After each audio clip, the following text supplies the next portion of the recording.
Hi all, Niels അക്കാഡമിയുടെ പുതിയൊരു വീഡിയോയിലേക്ക് എല്ലാവർക്കും സ്വാഗതം. നമ്മൾ ഇന്ന് ഡിസ്കസ് ചെയ്യാൻ പോകുന്നത് ക്ലാസിക്കൽ മെക്കാനിക്സിന്റെ റിവിഷൻ സീരീസിലേക്കാണ് കേട്ടോ. ഓക്കെ, അപ്പൊ നമ്മൾ കുറച്ച് റിവിഷൻ ടെസ്റ്റുകൾ നടത്തിയിട്ടുണ്ടായിരുന്നു. അപ്പൊ അതിന്റെ സൊല്യൂഷൻ ഡിസ്കഷൻ ആണ് നമ്മളിവിടെ ചെയ്യാൻ പോകുന്നത്. അപ്പൊ ഫസ്റ്റ്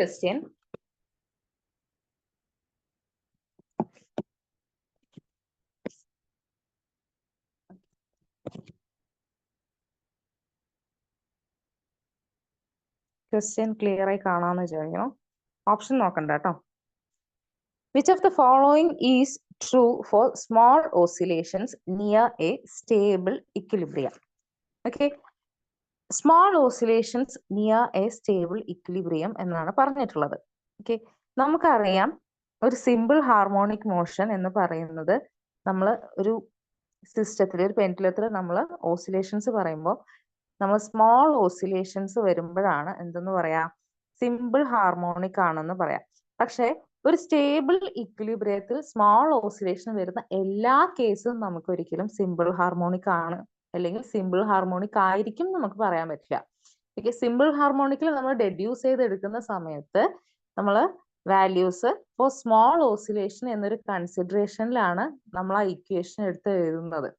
ഓക്കെ, നമ്മൾ സിമ്പിൾ ഹാർമോണിക്കിന്റെ ഇക്വേഷൻ എടുത്ത് എഴുതുന്നത് ഫോർ തീറ്റ വളരെ കുറവാണെങ്കിൽ, ഓക്കെ, ആ സമയത്താണ് നമ്മൾ സ്മോൾ ഓസിലേഷൻസ് പറയാം. പക്ഷെ motion is always simple harmonic നമുക്ക് പറയാൻ പറ്റില്ല. Okay, second option, the motion is stable only if the potential energy is quadratic. അതും ശരിയായ ഉത്തരമല്ല. കാരണം പൊട്ടൻഷ്യൽ എനർജി എന്ന് പറയുന്നത് ക്വാഡ്രാറ്റിക് ആണ്, പക്ഷെ അതുകൊണ്ട് മാത്രമേ അത് സ്റ്റേബിൾ ആവുള്ളൂ നമുക്ക് പറയാൻ പറ്റില്ല. ഓക്കെ, അടുത്തത്, the frequency of oscillation is determined by the second derivative of the potential energy at the equilibrium point. അതായത് നമ്മുടെ ഇക്വിലിബ്രിയം പോയിന്റിൽ നമ്മൾ പൊട്ടൻഷ്യൽ എനർജി എടുക്കുകയാണെങ്കിൽ അതെന്തായിരിക്കും? 0 ആയിരിക്കും. Okay, the frequency of oscillation is determined by the second derivative of the potential energy at the equilibrium point. അതായത് നമ്മൾ ഫ്രീക്വൻസിയുടെ equation എടുക്കുന്ന സമയത്ത് നമ്മൾ അതിന്റെ ഡെറിവേഷനിൽ ചെയ്യുന്നതാണ്. ഫ്രീക്വൻസിയുടെ ഇക്വേഷൻ എടുക്കുന്ന സമയത്ത് പൊട്ടൻഷ്യൽ എനർജിയുടെ സെക്കൻഡ് ഡെറിവേറ്റീവ് ആണ് നമ്മൾ ഫ്രീക്വൻസി വരിക. ഓക്കെ, സെക്കൻഡ് ഡെറിവേറ്റീവ് ആയിട്ട് കൈനറ്റിക് എനർജിയും പൊട്ടൻഷ്യൽ എനർജിയുടെയും വാല്യൂ വരുന്ന സമയത്ത് അതിന്റെ സെക്കൻഡ് ഡെറിവേറ്റീവ് എടുത്തിട്ടാണ് നമ്മൾ എന്ത് ചെയ്യുന്നത്, F = 1/T ഇക്വേഷനിൽ ഇട്ട് കൊടുക്കുന്നത്. ഓക്കെ, ഓപ്ഷൻ സി ആണ് ശരിയായ ഉത്തരം. ഓക്കെ, ക്ലിയർ ആണോ?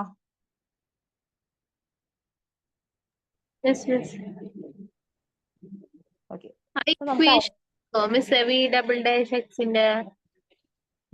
അത് ഞാൻ ഇക്വേഷൻ അയക്കാം കേട്ടോ. അതില് കൈനറ്റിക് എനർജിനും പൊട്ടൻഷ്യൽ എനർജിനും വെച്ച് ചെയ്തിട്ട് ഫ്രീക്വൻസി കണ്ടുപിടിക്കുന്ന ഒരു ഡെറിവേഷൻ ഉണ്ട്. അപ്പൊ അത് ഞാൻ അയക്കാം. ഓക്കെ, നമുക്ക് ഇവിടെ ഓൾവേസ് സിമ്പിൾ ഹാർമോണിക് എന്ന് പറയുമ്പോൾ ഇവിടെയുള്ള ഓൾവേസ് ഇല്ലെങ്കിൽ ഓൺലി അങ്ങനെയുള്ള ടേമുകളൊക്കെ വരുമ്പോൾ, അതുപോലെ ഓൾ സിസ്റ്റം, ഓൾ ട്രാൻസ്ഫോർമേഷൻ അങ്ങനെയൊക്കെ വരുമ്പോൾ നമ്മൾ ശ്രദ്ധിക്കണം. കാരണം ചില സിസ്റ്റത്തിൽ കൺസർവേറ്റീവ് സിസ്റ്റത്തിലും നോൺ കൺസർവേറ്റീവ് സിസ്റ്റം രണ്ട് സിസ്റ്റവും അവിടെ പെടും.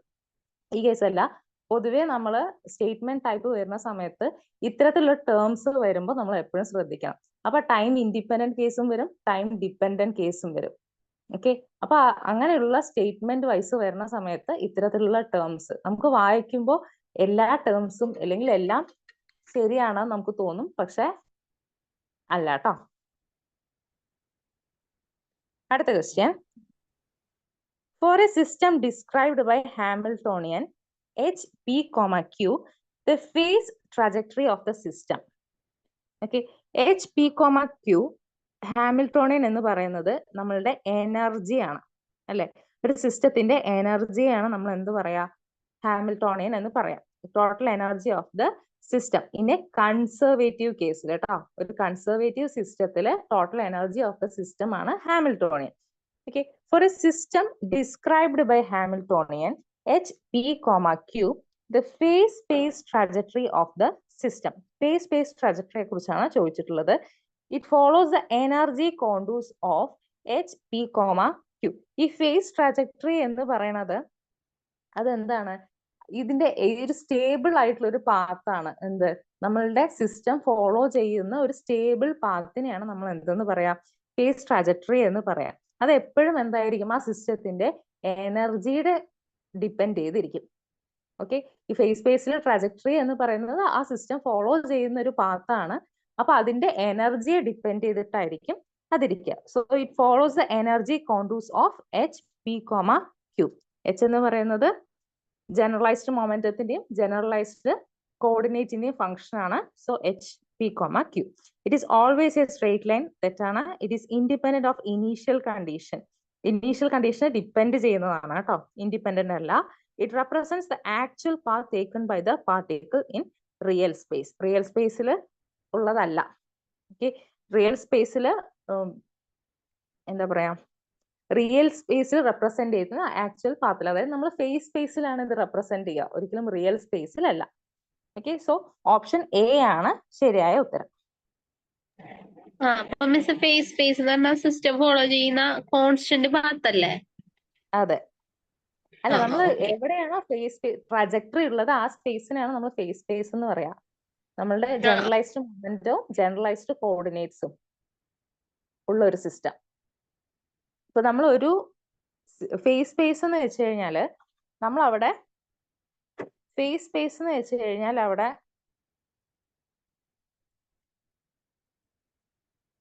ഒരു സെക്കൻഡ്,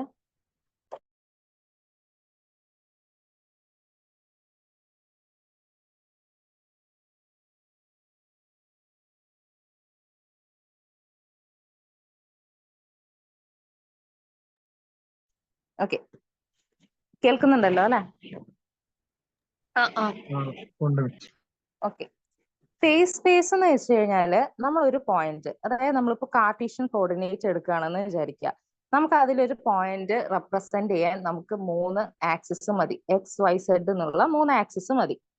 പക്ഷെ നമുക്ക് ഫേസ് സ്പേസിൽ എടുക്കുന്ന സമയത്ത് അവിടെ നമുക്ക് 3 കോർഡിനേറ്റ്, പൊസിഷൻ കോർഡിനേറ്റും 3 മൊമെന്റം കോർഡിനേറ്റും ആവശ്യമായിട്ട് വരും. അപ്പൊ ഒരു സിസ്റ്റത്തിനെ, ഒരു പോയിന്റിനെ നമുക്ക് റെപ്രസെന്റ് ചെയ്യാൻ വേണ്ടിയിട്ട് 3 ഡിഗ്രി ഓഫ് ഫ്രീഡം ഉള്ള ഒരു സിസ്റ്റം ആണെങ്കിൽ അത് എന്ത് ചെയ്യണം, നമുക്ക് 6n കോർഡിനേറ്റ്സ് വേണ്ടി വരും. ഓക്കെ, ക്ലിയർ ആണോ? Face space. ഓക്കെ, അപ്പൊ അടുത്ത ക്വസ്റ്റ്യൻ ട്ടോ.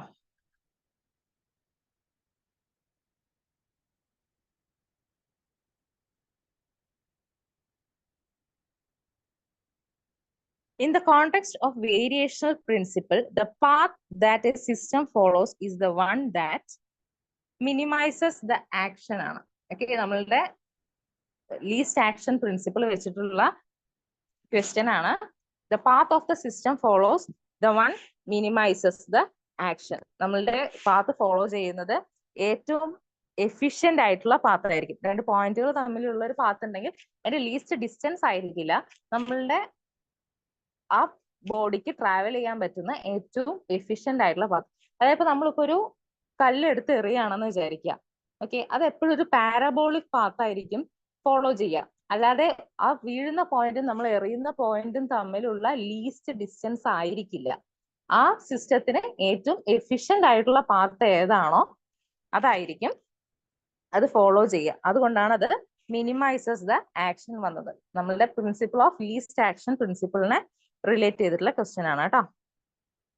ഓപ്ഷൻ സി ആണ് ശരിയായ ഉത്തരം. Next question. In the 3-body problem, which of the following is true about the center of mass? ഒരു മൂന്ന് പാർട്ടിക്കിൾ ഉണ്ട്, ഒരു 3-body സിസ്റ്റം ആണ്. ആ സിസ്റ്റത്തിനെ കുറിച്ചിട്ടുള്ള കാര്യങ്ങളാണ് പറയുന്നത്. It moves with a constant velocity if no external force act. ഈ 3 പാർട്ടിക്കിളും ഒരു സിസ്റ്റം പോലെ ആക്ട് ചെയ്യാണ്. ഇതിന് ഒരു എക്സ്റ്റേണൽ ഫോഴ്സ് അതിൽ ആക്ട് ചെയ്യാത്തിടത്തോളം ആ സിസ്റ്റം എന്ത് ചെയ്യും, ഒരു കോൺസ്റ്റന്റ് വെലോസിറ്റിയിൽ മൂവ് ചെയ്യും എന്നാണ് പറയുന്നത്. ഓക്കെ, ഇതിന്റെ സെന്റർ ഓഫ് മാസ് ഇവിടെ ആയിരിക്കും. ഇതൊരു കോൺസ്റ്റന്റ് വെലോസിറ്റിയിലായിരിക്കും മൂവ് ചെയ്യുക. എ ആണ് ശരിയായ ഉത്തരം. It moves in A straight line only if the masses are equal. Okay, masses equal ആണെങ്കിൽ അത് സ്ട്രെയിറ്റ് ലൈൻ ആണ്, അങ്ങനെയല്ല കേട്ടോ. It always located at one of the masses. അതുമല്ല, സെന്റർ ഓഫ് മാസ് അതിന്റെ മൂന്നിന്റെയും സെന്ററിലായിരിക്കും. ഈക്വൽ മാസ് ആണെങ്കിൽ അതിന്റെ സെന്ററിലായിരിക്കും, ഇല്ലെങ്കിൽ അതിന്റെ റെപ്രസെന്റേറ്റീവ് മാസ് ഡിസ്ട്രിബ്യൂഷൻ അനുസരിച്ചിട്ട് സെന്റർ ഓഫ് മാസ് വരും. It's motion depends on the internal force between the bodies. അല്ല, അക്യുറേറ്റ് ആയ answer it moves with constant velocity if no external force act. External force act ചെയ്യാത്തിടത്തോളം centre of mass എപ്പോഴും ഒരു constant വെലോസിറ്റിയിലായിരിക്കും move ചെയ്യുക. അടുത്ത question.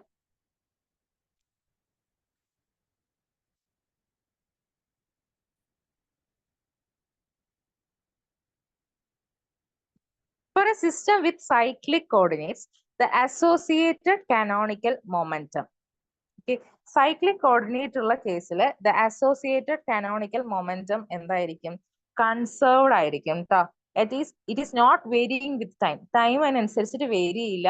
Time independent ആണ് കേട്ടോ. Second option independent of time ആണ്. It is related to potential energy. Okay, it is not related to potential energy. Potential energy മാത്രമല്ല ഡിപ്പെൻഡ് ചെയ്യാം. ഇറ്റ് ഈസ് ടോട്ടൽ എനർജിയാണ് ഡിപ്പെൻഡ് ചെയ്യാം കേട്ടോ. Does not appear in Hamiltonian. ഹാമിൽട്ടോണിയനിൽ appear ചെയ്യുന്നതാണ് canonical momentum. അതിന് corresponding ആയിട്ടുള്ള കോർഡിനേറ്റ് ആണ് അപ്പിയർ ചെയ്യാത്തത്. Okay, it does not appear in the Hamiltonian എന്ന് പറയുന്നത് കാനോണിക്കൽ മൊമെന്റം ഹാമിൽട്ടോണിയനിൽ അപ്പിയർ ചെയ്യും. അതിന് കറസ്പോണ്ടിങ് ആയിട്ടുള്ള കോർഡിനേറ്റ് ആയിരിക്കും അവിടെ അപ്പിയർ ചെയ്യാത്തത്. അപ്പോഴാണ് നമ്മൾ അതിനെ സൈക്ലിക് കോർഡിനേറ്റ് എന്ന് പറയുന്നത്. ക്ലിയർ ആണോ?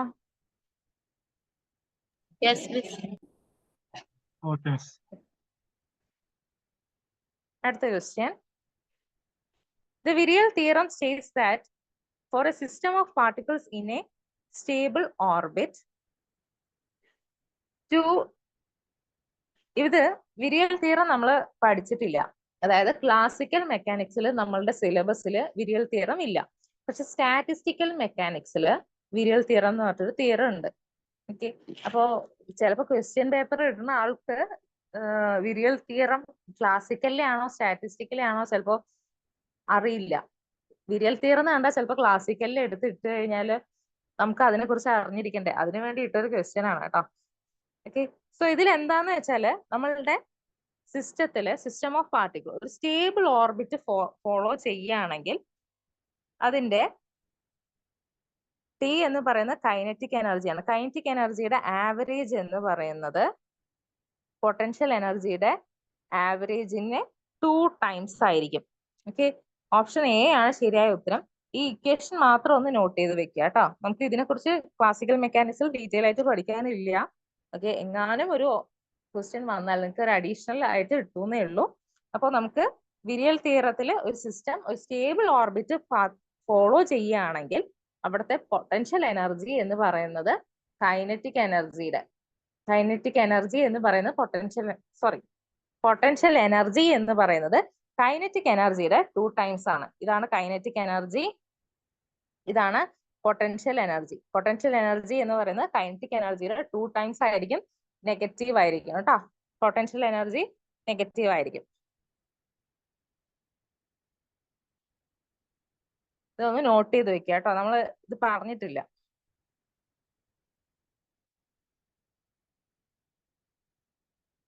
അടുത്ത question. The moment of inertia of a rigid body about a fixed axis depends on moment of inertia എന്ന് പറയുന്നത് I is equal to mr² ആണ്. നമ്മളുടെ മാസ് ഡിസ്ട്രിബ്യൂഷൻ ആണ്. അതായത് ഇപ്പൊ ഒരു ആക്സിസ് ഉണ്ട്, ഇവിടെ കുറെ പാർട്ടിക്കിൾസ് ഉണ്ടെങ്കിൽ അതിന്റെ മൊമെന്റ് ഓഫ് ഇനേർഷ്യ എന്ന് പറയുന്നത് ഓരോ പാർട്ടിക്കിളിന്റെയും മാസും അതുപോലെ തന്നെ ആ പാർട്ടിക്കിളിന്റെ മാസിന്റെയും ഈ ആക്സിസും തമ്മിലുള്ള ഡിസ്റ്റൻസിന്റെ സ്ക്വയറും തമ്മിലുള്ള മൾട്ടിപ്ലിക്കേഷൻ ആണ്. ഓക്കെ, സോ mr² ആണ് നമ്മളുടെ മൊമെന്റ് ഓഫ് ഇനേർഷ്യ എന്ന് പറയുന്നത്. ഈ ബോഡിയുടെ മാസ് m ആണ്, ഈ ഡിസ്റ്റൻസ് എന്ന് പറയുന്നത് r ആണ്. So distribution of mass relative to the axis option B ആണ് ശരിയായ ഉത്തരം.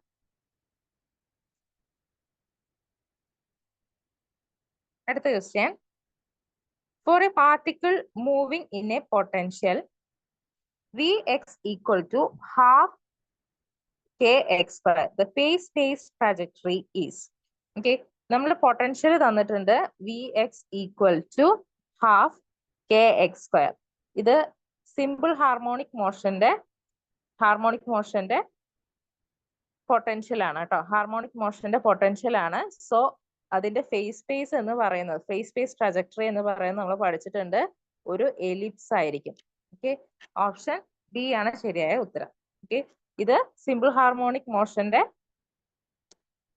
പൊട്ടൻഷ്യൽ ആണ്.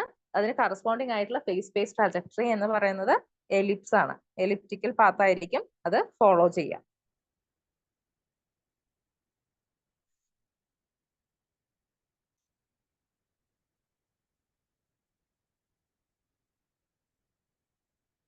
The principle of least action implies that the path taken by the system between 2 points in a configuration space. Configuration സ്പേസിൽ നമ്മൾ പറയുന്ന സമയത്ത് അവിടെ നമുക്കുള്ളത് കോർഡിനേറ്റ്സും ജനറലൈസ്ഡ് കോർഡിനേറ്റ്സും ടൈമും ആണ്. ഓക്കെ, ജനറലൈസ്ഡ് കോർഡിനേറ്റ്സും ടൈമും വെച്ച് പറയുന്നതാണ് കോൺഫിഗറേഷൻ സ്പേസ് എന്ന് പറയുന്നത്. അപ്പൊ കോൺഫിഗറേഷൻ സ്പേസിൽ നമ്മൾ ആക്ഷനെ കുറിച്ച് സംസാരിക്കുന്ന സമയത്ത് ആ രണ്ട് പോയിന്റ്സിൽ തമ്മിൽ, അതായത് നമ്മൾ ഫോളോ ചെയ്യുന്ന പാത്ത് എന്തായിരിക്കും? സ്റ്റേഷനറി ആയിരിക്കും കേട്ടോ.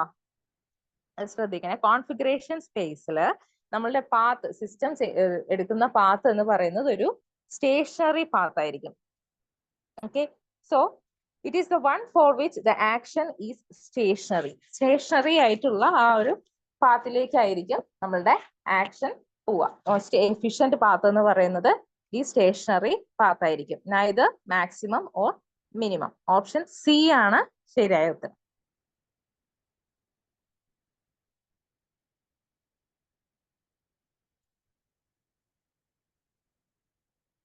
അടുത്ത question. For a particle in central potential V of R, the angular momentum is conserved if the potential is time independent, always conserved regardless of the form of the potential, conserved only if the particle moves in a circular orbit related to the radial component of the force. നമ്മളുടെ radial component of ഫോഴ്സുമായിട്ട് relate ചെയ്തിട്ടുള്ളതല്ല. അതുപോലെ തന്നെ conserve, നമ്മളുടെ path, അതായത് particle ഏത് path follow ചെയ്യുന്നു എന്നുള്ളതിന് angular മൊമെന്റവും തമ്മിൽ യാതൊരു ബന്ധവുമില്ല. സോ സർക്കുലർ പാത്ത് തന്നെ ഫോളോ ചെയ്താലേ കൺസേർവ്ഡ് ആവുള്ളൂ എന്നുള്ളൊരു കാര്യമില്ല. Conserved if the potential is time independent. Potential time independent ആവണം എന്നുള്ള കാര്യമില്ല. ആംഗുലർ മൊമെന്റം കൺസേർവ്ഡ് ആവണമെങ്കിൽ അതൊരു പൊട്ടൻഷ്യലിനെ ഡിപ്പെൻഡ് ചെയ്യുന്നതല്ല. Okay, it is central potential, ഈ സെൻട്രൽ പൊട്ടൻഷ്യലിന്റെ കേസിൽ എപ്പോഴും എന്തായിരിക്കും? ആംഗുലർ മൊമെന്റം കൺസേർവ്ഡ് ആയിരിക്കും. അത് പൊട്ടൻഷ്യലിനെ ഡിപ്പെൻഡ് ചെയ്യില്ല കേട്ടോ. ഓപ്ഷൻ ബി ആണ് ശരിയായ ഉത്തരം.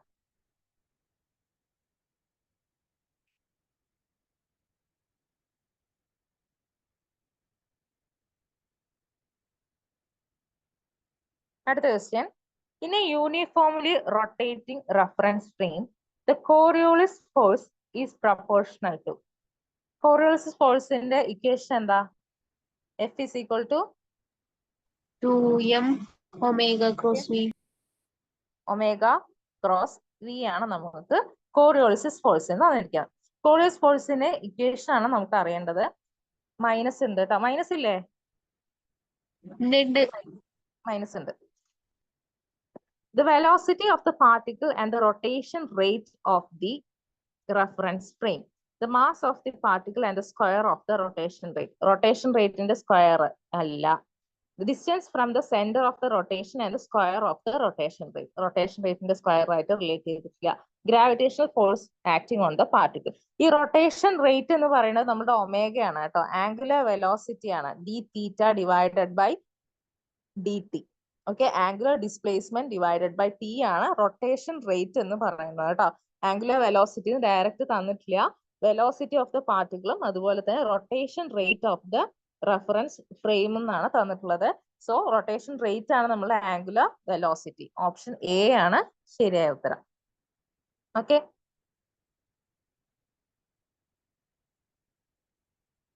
അടുത്ത question.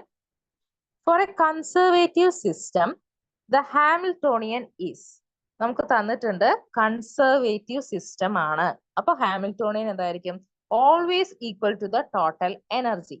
Okay, for a non conservative system ആണെങ്കിൽ ഹാമിൽട്ടോണിയൻ എപ്പോഴും ടോട്ടൽ എനർജിയോട് ഈക്വൽ ആയിക്കൊള്ളണമെന്നില്ല. നോൺ കൺസർവേറ്റീവ് സിസ്റ്റത്തില്, ഒരു കൺസർവേറ്റീവ് സിസ്റ്റത്തില് Hamiltonian is always equal to the total energy equal to the sum of the potential and kinetic energy. Same തന്നെയാണ്.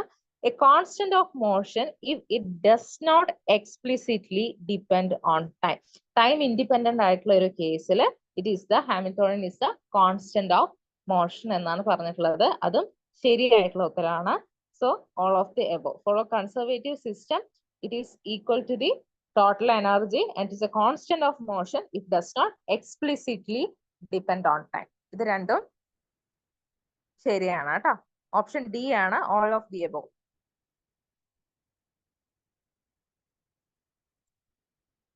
അടുത്ത question. The Euler angles are used to describe. നമ്മുടെ Euler angles describe ചെയ്യാൻ നമ്മൾ Euler angles rotation of the rigid ബോഡിയുടെ rotation describe ചെയ്യാനാണ് നമ്മൾ Euler angles use ചെയ്യണത്. നമ്മൾ Euler anglesന്റെ പഠിച്ചിട്ടായിരുന്നു സൈ, തീറ്റ, ഫൈ എന്നൊക്കെ പറഞ്ഞിട്ട് കേട്ടോ. ഇതാണ് Euler angles. അപ്പൊ Euler angles rotation of rigid body ആയിട്ട് റിലേറ്റ് ചെയ്തതാണ്.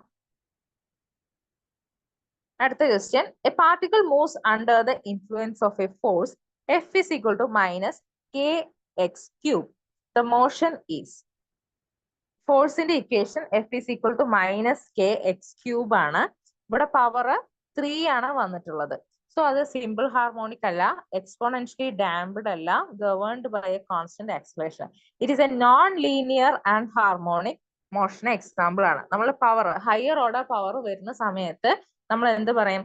അത് നോൺ ലീനിയർ ആൻഡ് ഹാർമോണിക് ആണെന്ന് പറയും. ഫോഴ്സിന്റെ ഇക്വേഷനിൽ ഹയർ പവേഴ്സ് വന്നു കഴിഞ്ഞാൽ, അതുപോലെ തന്നെ മൾട്ടിപ്പിൾ പവേഴ്സ് വന്നു കഴിഞ്ഞാൽ നമ്മൾ എന്ത് പറയും? രണ്ട് വാല്യൂസ്, രണ്ട് വേരിയബിൾസ്, അതിന്റെ പവേഴ്സ് ഒക്കെ വന്നു കഴിഞ്ഞാൽ ഫോഴ്സിന്റെ ഇക്വേഷനിൽ വന്നു കഴിഞ്ഞാൽ നമ്മൾ അത് പറയും നോൺ ലീനിയർ ആൻഡ് ഹാർമോണിക് മോഷന് എക്സാമ്പിൾ ആണ്. അടുത്ത ക്വസ്റ്റ്യൻ.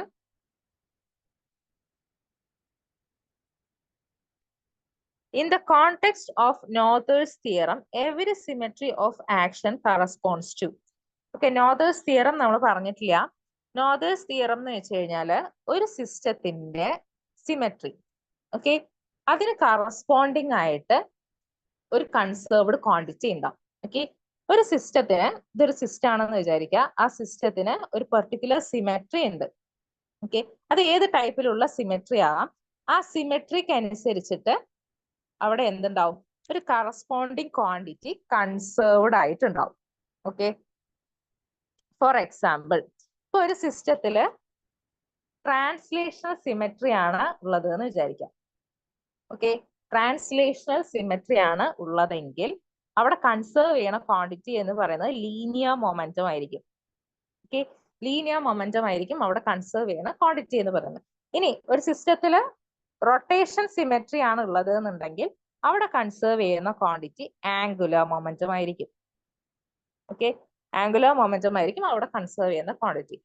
അടുത്തത് ടൈം ട്രാൻസ്ലേഷണൽ സിമെട്രി ആണ് അവിടെ ഉള്ളതെങ്കിൽ, ടൈം ട്രാൻസ്ലേഷണൽ സിമെട്രി ആണ് അവിടെ ഉള്ളതെങ്കിൽ അവിടെ കൺസേർവ് ചെയ്യണ ക്വാണ്ടിറ്റി എനർജി ആയിരിക്കും.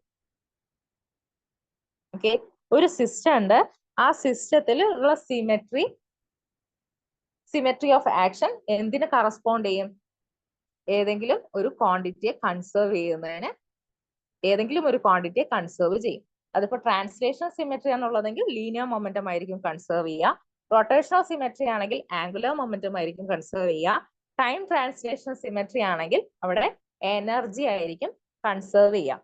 So in the context of Noether's theorem, every symmetry of the action corresponds to the conserved quantity. ഏതെങ്കിലും ഒരു ക്വാണ്ടിറ്റിയെ കൺസേർവ് ചെയ്യും. അതല്ല നമ്മളോട് ഇവിടെ ട്രാൻസ്ലേഷണൽ സിമെട്രി ഓഫ് ആക്ഷൻ ആണ് കറസ്പോണ്ട് ചെയ്യുന്നതെന്ന് വെച്ചാൽ നമ്മൾ ലീനിയർ മൊമെന്റം ആണ് നോക്കേണ്ടത് കേട്ടോ. ട്രാൻസ്ലേഷൻ സിമെട്രി എന്ന് ചോദിച്ചാൽ ലീനിയർ മൊമെന്റം എന്ന് പറയാം. റൊട്ടേഷൻ ചോദിച്ചാൽ ആംഗുലർ മൊമെന്റം. ടൈം ട്രാൻസ്ലേഷൻ ചോദിച്ചാൽ കൺസർവേഷൻ ഓഫ് എനർജി ആണ് കേട്ടോ. ക്ലിയർ ആയില്ലേ? ഇതിൽ നമ്മൾ നോർദേഴ്സ് തിയറും ഇന്ത്യൻ തിയറും ആണ് നമ്മൾ പറയാതെ വിട്ടിട്ടുള്ളത് കേട്ടോ. ഓക്കെ, അത് അഡീഷണൽ പോയിന്റ്സ് ആയിട്ട് എഴുതി വെക്കാം. നമ്മൾ സിലബസിൽ എടുത്ത് പറഞ്ഞിട്ടില്ല, എന്നാലും ഒരു അഡീഷണൽ പോയിന്റ് ആയിട്ട് നോട്ട് ചെയ്ത് വെക്കാം. ഓക്കെ, അപ്പൊ ബാക്കി അടുത്ത ക്ലാസ്സിൽ ഡിസ്കസ് ചെയ്യാം. Thank you. ഓക്കെ.